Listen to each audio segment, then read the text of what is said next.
సూరజ్కి accident plan చేసి అడ్డంగా దొరికిపోయిన జ్యోత్స్న నిజస్వరూపం బయటపెట్టి చెంప పగలగొట్టిన కార్తీక్, షాక్లో పారిజాతం. ఇంతకు ఇదంతా ఎలా జరిగింది? సూరజ్కు యాక్సిడెంట్ ప్లాన్ చేయటం ఏంటి? మరి అలా ప్లాన్ చేసినటువంటి జ్యోత్స్న కార్తీక్ ఎలా దొరికిపోయింది? కార్తీక్ జ్యోత్స్న నిజస్వరూపాన్ని ఎలా బయట పెట్టాడు? మరి షాక్ ఎందుకైంది పారు? ఇదంతా కూడా వీడియో ద్వారా చూసేద్దాం. ఇక్కడ స్కిప్ చేయకండి, చివరి వరకు చూసేయండి, పూర్తిగా మీకు అర్థమవుతుంది. వీడియోని లైక్ చేయడం, షేర్ చేయడం మర్చిపోకండి. మీ లైక్, షేర్ మాకు మంచి సపోర్ట్, ఇంకా ఎంకరేజింగ్గా ఉంటుంది. ఇక మొత్తం మీద చూసుకున్నట్లయితే కనుక జ్యోత్స్న అయితే చాలా తెలివిగా గేమ్ ప్లే చేసి దీపని సీఈఓగా ప్రకటించడంతో ఇంట్లో అందరూ కూడా జ్యోత్స్న ఏదో త్యాగం చేసింది అన్నట్టుగా అనుకుంటారు. అంటే ఆఫీసులో అందరూ అనుకుంది, కానీ విషయం తేటతల్లం చేస్తాడు ఇక శివనారాయణ. దీపే ఎక్కువ పాయింట్స్ గెయిన్ చేసిందని, బ్రాంచ్ని ముందుకు తీసుకెళ్ళిందని. ఇక ఇంటికి వచ్చిన తర్వాత సుమిత్ర అయితే జ్యోత్స్న ఏదో తప్పు చేసింది అని చెప్పి శివనారాయణతో మాట్లాడుతుంది. ఇక శివనారాయణ నీ కూతుర్ని సరిచేస్తానంటాడు. వద్దు, ఎవరు సరిచేయొద్దు, తనే సరవ్వాలి అని చెప్పానంటుంది. ఇలా ఉండగా జ్యోత్స్న పారిజాతం అయితే అసలు ఇదంతా జరగడానికి కారణం దీపక్ సూరజ్ అండగా నిలబట్టం కాబట్టి ఎట్టి పరిస్థితుల్లోనూ సూరజ్ని ఉండనివ్వకూడదు అని చెప్పేసి ప్లాన్ చేస్తారు. ఏం చేయాలో నేను చేస్తానని చెప్పి పారిజాతం వెళ్తుంది. తీరా కిందికి వెళ్లేసరికి శివనారాయణ నిలబడి ఉంటాడు. ఎక్కడికి అంటే, ఏం లేదండి, అవుట్ హౌస్ దగ్గరికి వెళ్తున్నాను అంటుంది. ఏం పనుంది నీకు అక్కడ అంటే, ఆ సూరజ్ గాడు అంటూ ఉంటే, నోరు మూసుకుని వెళ్ళి ఇంట్లో ఏదో ఒక మూల పడుకో, తలుపు తీసినట్టు ఉన్నావో రేపటి నుంచి బయట పడుకుంటావు అని అంటాడు. అదేంటండి అంటూ ఉంటే, సూరజ్తో నీకేం పని, అయినా ఈ టైంలో సూరజ్తో నీకేం పని అని చెప్పని అనేసరికి ఇక పారిజాతం సైలెంట్ అయిపోతుంది. ఇక లోపలికి వెళ్ళిపోయి గెస్ట్ రూమ్లో పక్కన పడుకొని ఉంటుంది. ఇక అయిపోయిన తర్వాత శివనారాయణ అయితే ఉదయాన్నే లేచి అటు ఇటు తిరుగుతూ ఉంటాడు. తిరుగుతూ ఉన్నటువంటి శివనారాయణకు సూరజ్ వచ్చి గుడ్ మార్నింగ్ సార్ అని చెప్తే, సూరజ్ ఈరోజు సండే కదా, ఏంటి ప్లాన్స్ అంటే, నథింగ్ సార్, కొంచెం ఫ్రెష్ అయ్యి చక్కగా గుడికి వెళ్దాం అనుకుంటున్నాను అంటే, వెరీ గుడ్, ఈ మధ్య అసలే కాలు చెయ్యి కూడా విరక్కొట్టుకున్నావు, సో వెళ్ళి దేవుడికి దండం పెట్టుకునిరా, ప్రశాంతంగా ఉంటుంది అంటే, అవును సార్ అదే అనుకుంటున్నాను అని అంటాడు. సరేనని చెప్పేసి ఇక సూరజ్ అయితే గుడికి వెళ్తున్నాడు అనే విషయం పైన బాల్కనీలో నుంచి వింటుంది జ్యోత్స్న. వెంటనే పారిజాతం దగ్గరికి వస్తుంది. గ్రానీ అంటూ వచ్చేసరికి ఏంటే అని చెప్పనంటుంది పారిజాతం. ఏం లేదు, ఆ సూరజ్ గాడు ఇప్పుడు చాలా హ్యాపీగా గుడికి బయలుదేరుతున్నాడంటే, వెళ్ళని, వాడు వెళ్తే నీకేంటి అని అంటే, అయ్యో గ్రానీ, వాడు వెళ్తున్నాడు కాబట్టి మన ప్లాన్ మనం అమలు చేయొచ్చు అని అంటుంది. ప్లాన్ ఏంటే అంటే, వాడికి యాక్సిడెంట్ చేసి కాళ్ళు చేతులు విరక్కొట్టి కూర్చోపెడితే వాడికి సెట్ కాలేదు కదా, నాటకాలు ఆడాడు కదా, అందుకే ఈసారి నడుం విరక్కొట్టి కూర్చోపెడదాం అని అంటుంది. ఎందుకే జ్యోత్స్న అనవసరమైన ప్లాన్లు వేస్తావు, వేసిన ప్లాన్లు పోనీ నిలబడతాయి అంటే అది లేదు, చివరాఖరికి అటు తిప్పి ఇటు తిప్పి ఆ ప్లాన్ని కాస్త నువ్వు చెత్తలా తయారు చేస్తావు, నోరు మూసుకునుండు అంటే, ఏ రాత్రి నువ్వు మాత్రం వెళ్ళావుగా ఏదో చేస్తానని, చేయగలిగావా ఏంటి, ఒక్కొక్కసారి ఫెయిల్ అవుతాయి కానీ ఇది ఖచ్చితంగా సక్సెస్ అవుతుంది అని అంటే, ఇక పారిజాతం సరే అయితే ఏదో ఒకటి చావు అని చెప్పని అంటుంది. ఇక్కడ వద్దులే కానీ నా రూమ్లో మాట్లాడతా అని చెప్పి ఇక జ్యోత్స్న తన గదిలోకి వెళ్తుంది. వెళ్ళి కూర్చోమ గ్రానీ అని చెప్పి కూర్చోబెడుతుంది. ఏసీ వెయ్యివే, అసలు చచ్చిపోతున్నాను అని అంటే, అయ్యో ఏసీ ఆన్ చేసి ఉంచాను, అంత కూల్గా ఉంటే అంటే, నా ఒంటికి అసలు కూలింగే తెలియట్లేదే బాబు, ఎంత వేడిగా ఉందో, రాత్రి గెస్ట్ రూమ్లో ఏసీ రిమోట్ మీ తాత లోపలికి తీసుకెళ్ళిపోయాడు, చచ్చను పడుకోలేక అంటుంది. ఓ ఇలాంటివి కూడా చేస్తున్నాడా మా తాత, సరేలే అయితే ఇప్పుడు నేను మాట్లాడతాను, నువ్వు సైలెంట్గా ఉండు అని ఇక జ్యోత్స్న కొంతమంది రౌడీలకి కాల్ చేస్తుంది. చేసేసరికి వాళ్ళైతే చెప్పండి మేడం అని చెప్పని అంటే, ఫోటో పంపిస్తున్నాను, ఇప్పుడు వాడు గుడికి వస్తున్నాడు, మా ఇంటి దగ్గర నుంచి ఫాలో అయ్యి వాడు బండి మీద వెళ్తూ ఉంటాడు, అప్పుడు మీరు యాక్సిడెంట్ చేయండి, నడుము విరిగిపోవాలి అని అంటే, బైక్ నెంబర్ మేడం అంటే, వాడికి ఓన్గా బైక్ ఏం లేదు కానీ ఏ వెహికల్ బుక్ చేసుకుని వెళ్తాడు కాబట్టి మీరు చేసే యాక్సిడెంట్ వాడు చచ్చేలా ఉండాలి అని అంటే, సరే మేడం అని అంటారు. అన్న తర్వాత ఇక జ్యోత్స్న అయితే గ్రాండ్ సక్సెస్ అని అంటే, ఫోటో పంపించి వాళ్ళకి వాడు వెళ్ళి మంచాన పడే వరకు నేను నమ్మనుగాక నమ్మనంటుంది. అబ్బో గ్రానీ, నువ్వే నన్ను వెనక్కి లాగుతావు అంటూ ఉంటుంది. అమ్మా నీకో దండం, అర్థమైందా అని చెప్పేసి చెప్పి ఇక వెనక్కి లాగుతాడు. పారిజాతం అంటుంది జ్యోత్స్నతోటి. ఇక జ్యోత్స్న అయితే సూరజ్ ఫోటోని వాళ్ళకి పంపిస్తుంది. వాళ్ళు ఇక ఇంటి దగ్గరకు వచ్చి కాపలా కాస్తూ ఉంటారు. ఈలోపు సూరజ్ రెడీ అయ్యి బయటికి వెళ్తూ ఉండగా శివనారాయణ, వాట్ యంగ్ మ్యాన్, వెళ్తున్నావా అంటే, ఆ సార్, గుడికి వెళ్ళేసి వస్తాను, మధ్యాహ్నం భోజనానికి రాను అని అంటే, ఎందుకు అనగానే, మా హాస్టల్ ఫ్రెండ్, అదే ఇదివరకు నేను ఉండేవాడిని కదా, వాడు ఈరోజు బయట మధ్యాహ్నం భోంచేద్దాం రమ్మన్నాడు. లంచ్ ఆఫర్ చేసినప్పుడు వెళ్ళకపోవటం బాగోదు కదా, అండ్ అలాగే సక్సెస్ కూడా అయ్యాను కాబట్టి కొంచెం వాళ్ళతో స్పెండ్ చేసినట్టు ఉంటుందని అంటే, ఓకే అయితే అని చెప్పేసేసి అంటాడు శివనారాయణ. ఇక ఇక్కడ నుంచి బయలుదేరి డైరెక్ట్గా గుడికి వెళ్దామని బయటకు వచ్చి ఇక వెహికల్ బుక్ చేసుకుంటాడు ఇక సూరజ్ అయితే.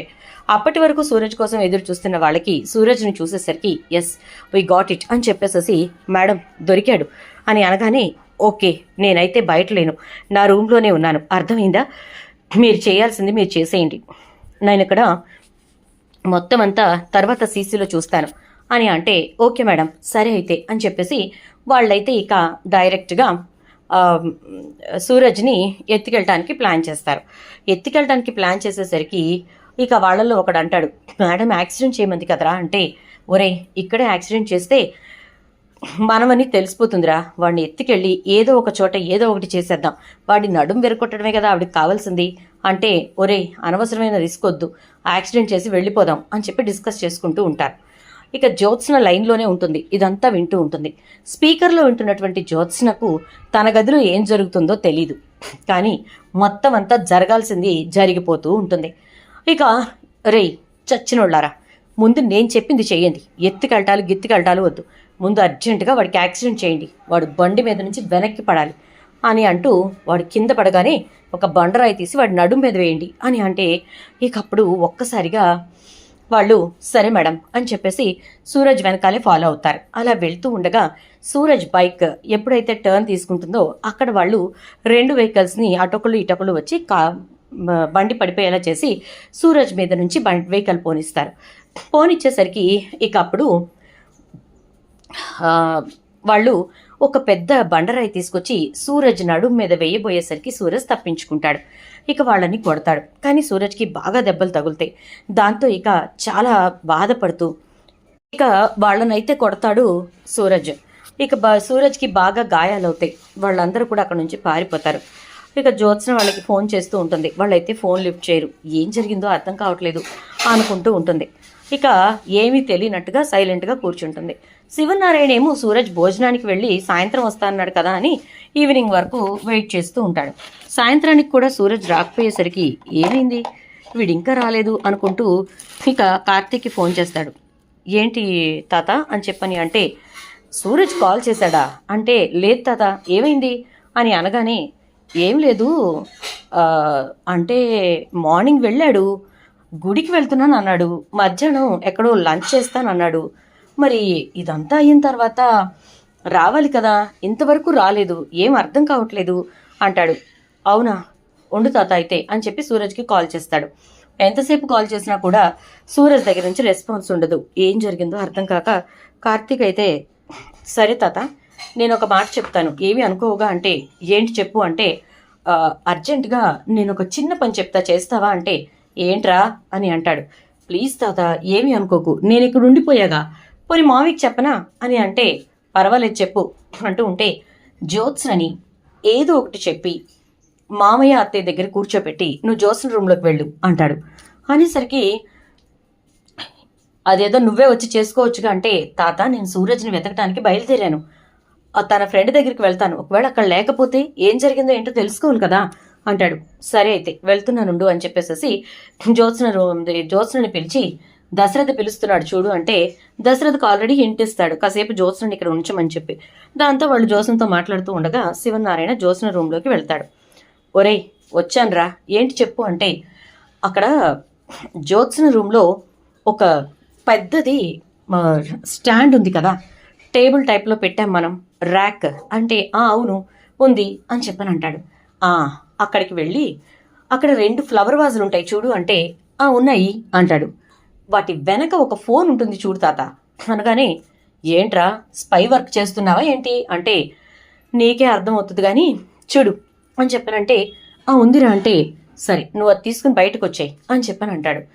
ఇక అక్కడ నుంచి శివనారాయణ బయటకు వచ్చేస్తాడు. నీ రూమ్లోకి వెళ్ళు తాత అంటే తన రూమ్లోకి వెళ్తాడు. తాత నేను ఇక్కడ హాస్టల్ దగ్గరికి వచ్చాను, ఒక్క నిమిషం ఉండు అని చెప్పేసి అంటాడు.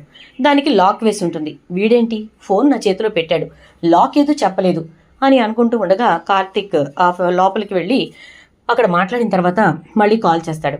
చెప్పు కార్తీక్ అంటే, ఇక్కడికి అసలు రాలేదంట తాత, వాళ్ళని అసలు కలవలేదంట, మార్నింగ్ నుంచి సూరజ్ కాల్ కోసమే వెయిట్ చేస్తున్నాం, సూరజ్ కాల్ చేయలేదు అంటున్నాడు అనగానే అదేంట్రా మరి ఏమైపోయినట్టు అంటూ ఉంటే ఇక వెంటనే నీ చేతులు ఉన్న ఫోన్ పాస్వర్డ్ చెప్తున్నాను ఓపెన్ చేయండి సరేనని చెప్పి శివనారాయణ ఓపెన్ చేస్తాడు. చేసేసరికి ఇక అందులో రికార్డింగ్స్ ఉందా అనగానే ఉందిరా అంటాడు. ఓకే డన్, ఓపెన్ చేయి అని చెప్పానంటే ఓపెన్ చేస్తాడు. రీసెంట్ రికార్డింగ్స్ వింతాత అనగానే రికార్డింగ్ వింటూ ఉంటే అందులో జ్యోత్స్న రౌడీలతో మాట్లాడింది మొత్తం రికార్డ్ అయి ఉంటుంది. ఒక్కసారిగా శివనారాయణ షాక్ అయిపోతాడు.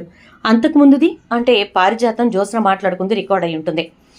ఇక ఏంట్రా ఇది అని అంటే, అదే కదా నీ మనవరాల గురించి నీకు ఇంకా పూర్తిగా తెలియదు తాత, అక్కడ రికార్డింగ్ ఆపగానే అది అప్పటికప్పుడు ఆఫ్ అయిపోతుంది, మళ్ళీ అక్కడ రికార్డింగ్ స్టార్ట్ అయితే అది దానంతట అది రికార్డింగ్ ఆన్ అవుతుంది.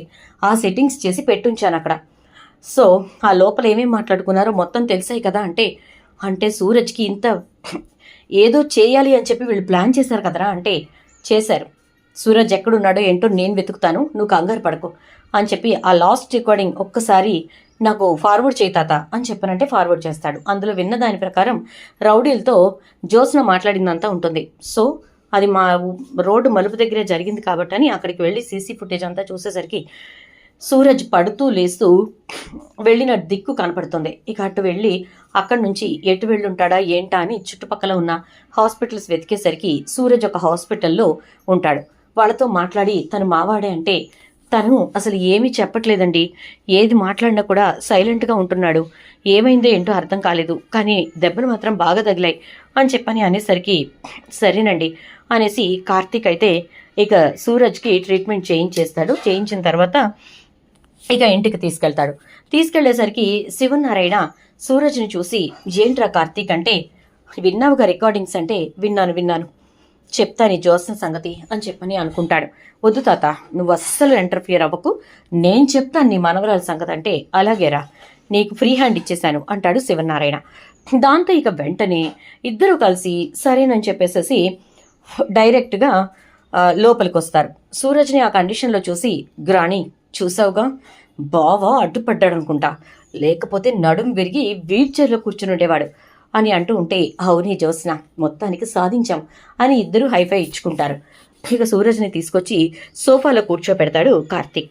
కూర్చున్న సూరజ్ వంక చూస్తూ శివనారాయణ, ఏంటిది ఏం జరిగిందిరా అంటే, ఈ ఇంటి ప్రాంగణంలో ఏమంటే అడుగు పెట్టాడో తాత, ఆ రోజు నుంచి ఈ రోజు వరకు సూరజ్కి దెబ్బలే, అది ఈ కుటుంబ సభ్యుల వల్లే అని అంటూ ఉంటే, అంటే ఇప్పుడు ఇది కూడా మన కుటుంబ సభ్యుల వల్లేనా అంటాడు శివనారాయణ.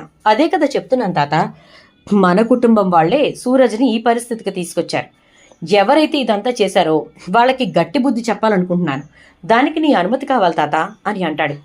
అలాగేరా, అసలు ఇంతకీ ఎవరు చేశారో ఏం చేశారో చెప్పు అంటూ ఉంటే, ఈలోపు సుమిత్ర వచ్చి ఏంట్రా కార్తీక్ ఇది అంటే, తప్పులెన్నువాడు తమ తప్పులు ఎడగడు అన్నట్టుగా తప్పులు చేసే మనుషులకి వాళ్ళ తప్పులు అస్సలు తెలియవు, ఎదుటి వాళ్ళు ఏదైనా చిన్న తప్పు చేస్తే మాత్రం అగ్రిమెంట్లు రాయించుకుంటారు అనగానే, ఏంటి బావా నా గురించి మాట్లాడుతున్నావు అంటే, చిన్నోర్మై నువ్వు అసలు ఆడదానివేనా మనిషివేనా అంటాడు.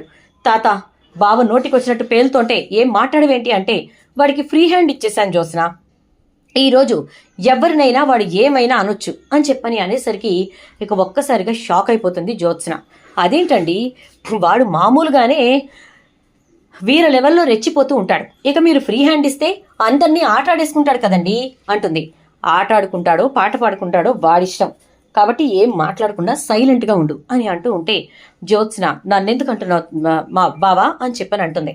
నిన్ను కాక ఎవరిని అనాలి, మనుషుల్లో రాక్షస జాతి అని ఉంటుంది, ఆ జాతి నువ్వే, అసలు నిజంగా చెప్పాలంటే ఆ జాతికి పితామహురాలివే నువ్వై ఉంటావు అని అంటే, నేనేం చేశాను బావా అంటేసరికి, చెప్తా సాక్ష్యాధారాలతో సహా వినిపిస్తా అని చెప్పేసి ఇక శివనారాయణ తనకి ఫార్వర్డ్ చేసిన వాయిస్ రికార్డింగ్ మొత్తం వినిపిస్తాడు కార్తీక్. షాక్ అయిపోతుంది జ్యోత్స్న.